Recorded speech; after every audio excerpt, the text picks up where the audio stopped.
So picture this, right? A construction crew installs the raw 5-kilogram steel bracket in a multi-billion-dollar liquid natural gas plant. Oh, yeah. A classic nightmare scenario. Right. And it doesn't just cost them, the price of the metal. It triggers a multi-million-dollar lawsuit. It delays a project the size of a city. And, it potentially compromises the structural integrity of the entire facility. And the staggering reality is, on a project that massive, you aren't dealing with one bracket. You're dealing with hundreds of thousands of them. Yeah. The sheer chaos of a modern mega project. You've got thousands of workers speaking different languages, unpredictable weather systems, incredibly complex global supply chains. You are always teetering on the edge of complete financial ruin unless you have an airtight system to control the entropy. Welcome to the deep dive. Today we're looking at a pretty fascinating stack of source material. It's the FIDI Red Book construction contract. The gold standard. Exactly. And specifically, we are zooming in on the unit rate schedules and pricing preambles. Now, I know what you might be thinking. Construction contracts. A cure for insomnia, right? People usually run the other way. They really do. But our mission today is actually to decode the seemingly impenetrable DNA of global mega projects. And we're going to do that by focusing intensely on one highly specific, structurally critical element. Pipe supports. Pipe supports. It truly is a masterclass in how to manage massive, chaotic systems without losing your mind. The FIDIC Red Book operates as the international gold standard for a reason. It is the baseline structural language that engineers, lawyers, and contractors, people from entirely different corporate cultures, agree to speak before a single piece of earth is moved. Right, and looking at how they handle something as humble as a pipe support is honestly revelatory.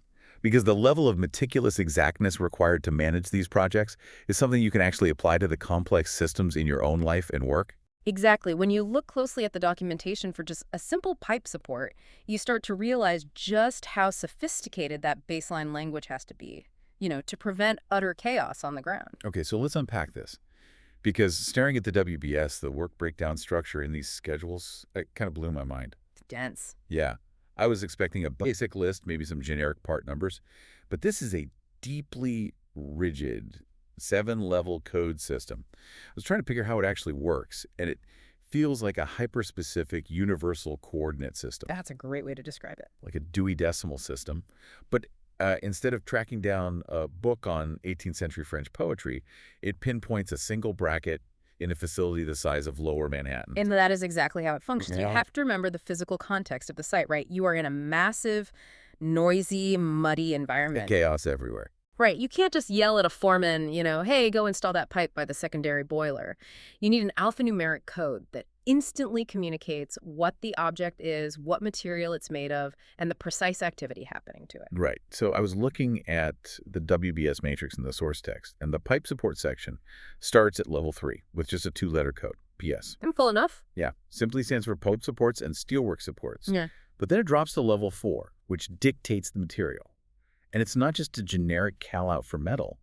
It splits into PS1 for cryogenic, PS2 for carbon steel, PS5 for stainless steel. Which is an absolutely vital distinction to bake into the fundamental code. Why is that so critical at that level? Well, think about it. If a worker substitutes carbon steel for stainless steel in a highly corrosive marine environment, you're going to have a catastrophic structural failure in a matter of years. Oh, wow. The code prevents someone from just grabbing whatever looks like a steel beam from the laydown yard. It locks material requirement into the very identity of the task. That makes sense.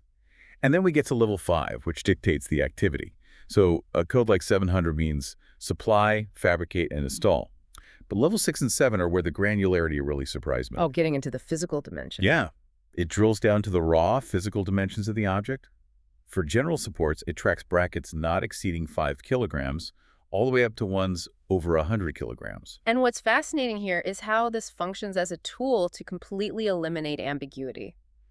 It's not just a spreadsheet created for the sake of bureaucracy. It's a highly tuned financial shield. The financial shield. How so? Think about the bidding and construction process, right? If a contractor bids to install a batch of, say, small brackets based on a vague architectural drawing, Right. but they arrive on site and realize they actually have to install heavy-duty 100-kilo supports that require a mechanical crane to lift. Oh, they're going to stop work immediately. Immediately. They will demand more money for the crane rental and the extra labor. If there is no granular code to differentiate a 5-kilo bracket from a 100-kilo bracket up front, you have an immediate lawsuit on your hands. Ah, I see. By forcing every single object to have a unique identity within the WBS, it can be tracked, costed, and verified without any argument. It forces absolute precision. But that actually brings up something I was deeply confused by when looking at these schedules. What's that?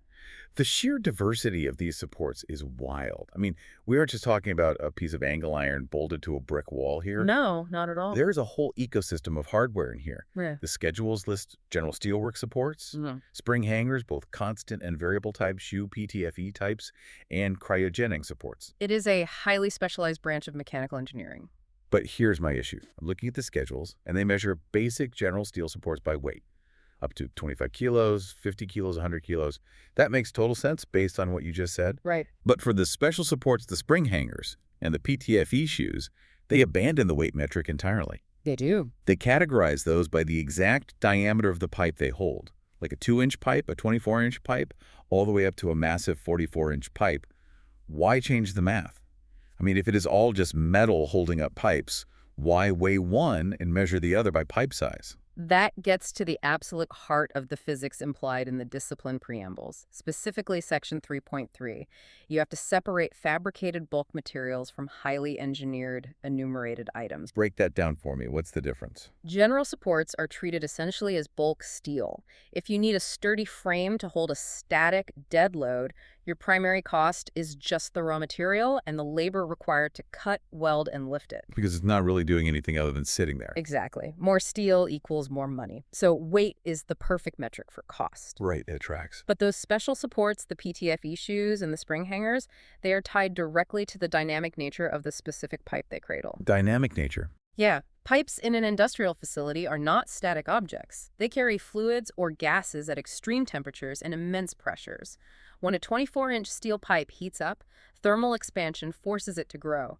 It physically increases in length and diameter. So if you just bolt a 24-inch pipe rigidly to a massive concrete pillar, the thermal expansion will literally shear the bolts, tear the concrete pillar apart, or buckle the pipe itself. The kinetic forces are immense. wow. So engineers introduced the PTFE shoe.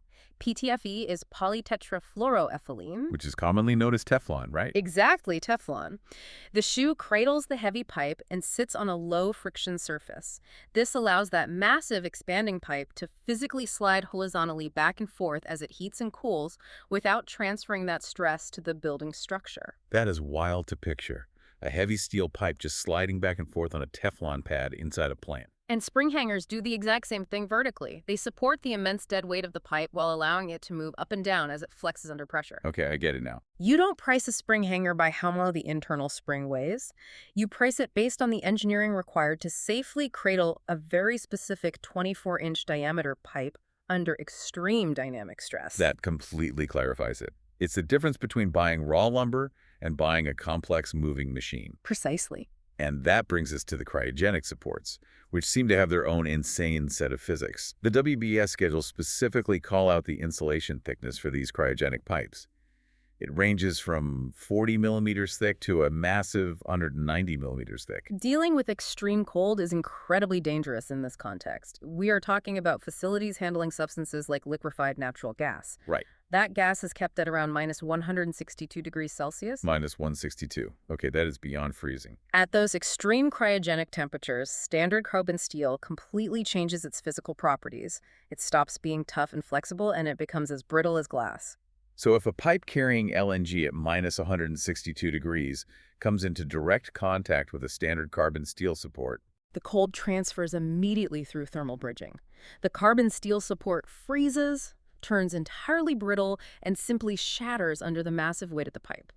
It is a catastrophic failure waiting to happen. which explains why the preambles mandate such strict adherence to special mastics, sealants, and exact equipment insulation specs. The support has to carry tons of weight while simultaneously acting as a perfect thermal barrier. It's a delicate engineering balance with massive safety risks on the line. Man, that is intense. So if the WBS gives us the exact coordinate and weight of the steel, and we know the intense thermal physics happening inside these pipes, how does the contractor know what they are actually supposed to do with the material? What do you mean? Well, how do you put a hard legal price tag on sliding a Teflon shoe under a thermally expanding 24-inch pipe while perched 50 feet in the air? That brings us to the true unsung hero and, frankly, the weapon of choice in these documents, the preambles. Right, here's where it gets really interesting. Because when I hear the word preamble, I think of we the people.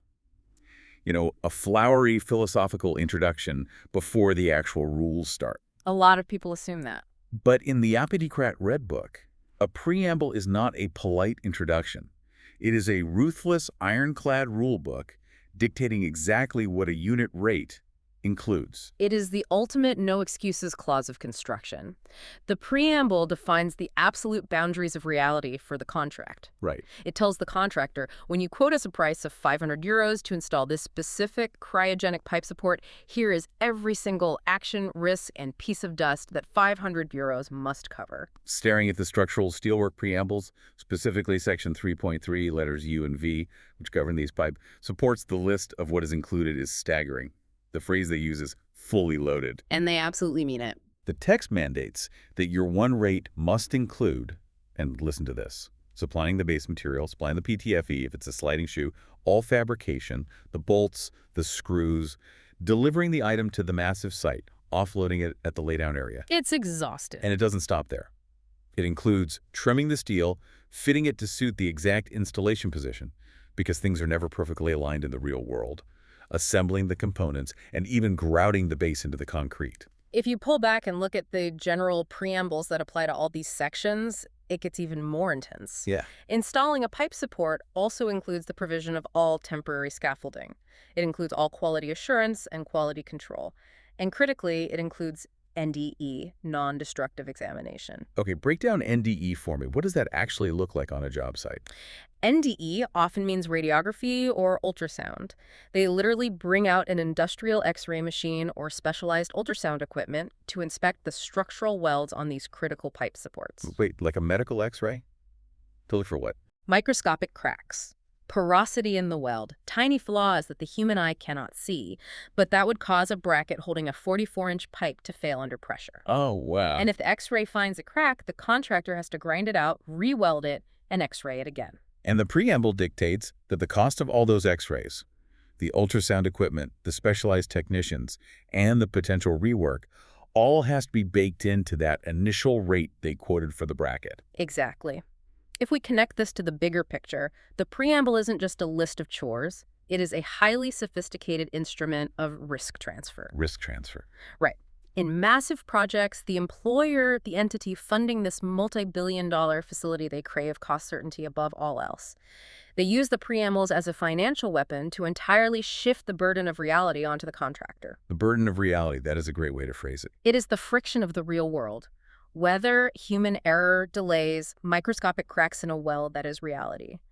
By defining supply and install so exhaustively in the preamble, the employer is playing high-stakes corporate chess. Boxing them in. Legally boxing the contractor in, preventing them from coming back 3 months into the project and saying, hey, we quoted you for the steel bracket, but we forgot to account for the crane rental to offload it, the scaffolding to reach the pipe, and the X-ray techs to check the weld. So we need an extra $100,000. Right, and the employer just points to the contract. Yep, the employer just points to section 3.3 UNV and says, your rate already included the scaffolding and the X-rays. That cost overrun is entirely yours. It's like buying an all-inclusive resort package, but the legal fine print guarantees the resort will cover literally everything, down to the sunscreen you use, the electricity to heat your pool, and the hourly wage of the person sweeping up the microscopic sand you tracked into your room. There are zero hidden fees allowed. That is exactly the dynamic they are enforcing. There is a brilliant plot twist. Oh, the painting. Yes. After reading the seemingly impenetrable wall of text that forces the contractor to include every conceivable action, risk, and material into their rate, there is a highly specific carve-out buried at the very end of the pipe support preamble. It's so funny. The text explicitly states, painting of steelwork is measured separately under painting and not be included in this rates. It is such a jarring exception to read, it almost feels like a typo after everything we just discussed. Right. After forcing them to include the scaffolding, the bolts, the grout, the x-rays, they draw the line at paint.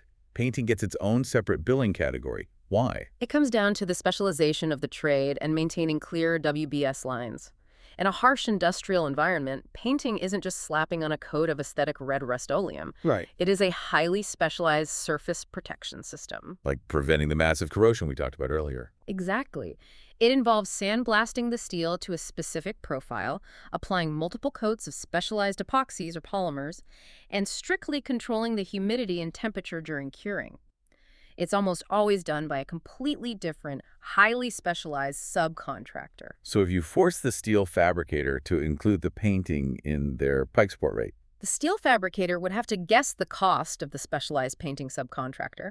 They'd add a margin for their own profit and risk, and suddenly the price of the steel support is massively artificially inflated. It muddies the waters. that makes total sense. By separating the painting out into its own WBS category, the employer gets a pure, accurate market price for the steelwork and erection, and a pure, accurate price for the surface protection. So even the exception to the rule is driven by the desire for absolute precision and the total elimination of ambiguity.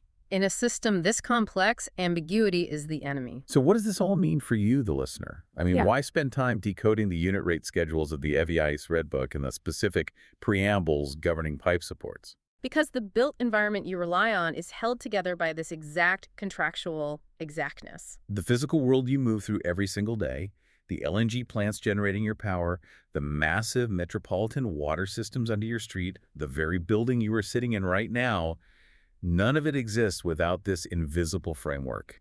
It's really a masterclass in confronting chaos with extreme methodical organization. And this raises an important question about how we manage our own complex systems.